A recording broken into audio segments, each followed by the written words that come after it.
Salut les amis, bienvenue dans cette première revue de news de la semaine. Aujourd'hui, nous allons étudier deux publications sur les réservations du Tesla Cybertruck et les différences dans leurs titres. Je commence par l'article d'AutoPlus, titré « Réservation du Tesla Cybertruck, la France dans le top 10 ». Lorsque l'on lit l'article, AutoPlus indique que le patron de Tesla, Elon Musk, annonçait avoir reçu 535 000 précommandes pour son impressionnant pick-up 100% électrique. Le forum Cybertruck Talk a récolté les informations auprès de 1800 membres de la communauté Tesla pour établir un top 10 des pays ayant le plus commandé le modèle en question. Sans surprise, les États-Unis arrivent en tête avec les 3/4 des précommandes, le Canada et l'Australie complètent le podium. L'article indique également que si vous êtes fan du Tesla Cybertruck, vous aurez peut-être la chance de le croiser sur nos routes, puisque la France est dans ce top 10, oui, mais à la 9e place, en ex-aequo avec l'Islande. Si ce top 10 permet d'établir une tendance, dit AutoPlus,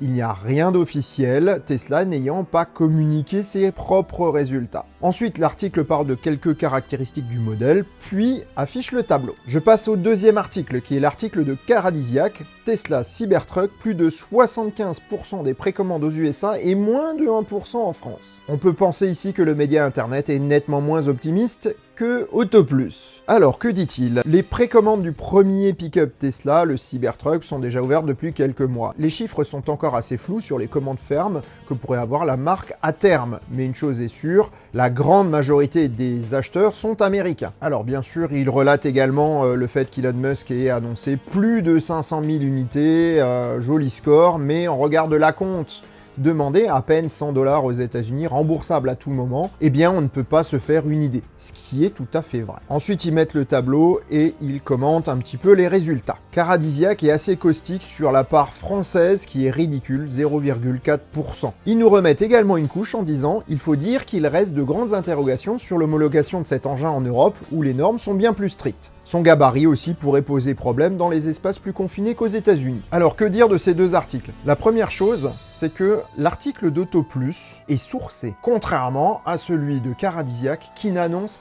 jamais sa source. On se rend compte que le tableau de résultats qui est donné dans les deux articles provient de Cybertruck Talk, qui est en fait un forum d'amateurs de Tesla Cybertruck. Ce que l'on peut remarquer, c'est que ce forum est en anglais. Du coup, on peut parfaitement comprendre que la majorité des intervenants sur ces forums sont de langue anglaise. En regardant les 4 premières lignes de ce tableau, on se rend compte qu'il s'agit que de pays de langue anglaise. On peut donc se douter que la répartition donnée par ce tableau n'est pas celle des commandes, mais tout simplement de la nationalité des membres de ce forum. On ne peut donc strictement rien tirer d'un tel tableau. C'est une non-information. Si on faisait ce type de sondage sur un site francophone, on aurait des répartitions complètement différentes. Je traiterai donc ces deux médias d'une manière différente. Pour AutoPlus, je dirais titre trompeur avec une exagération manifeste ou hors sujet, puisque effectivement il y a une non-information, mais il y a quand même des sources.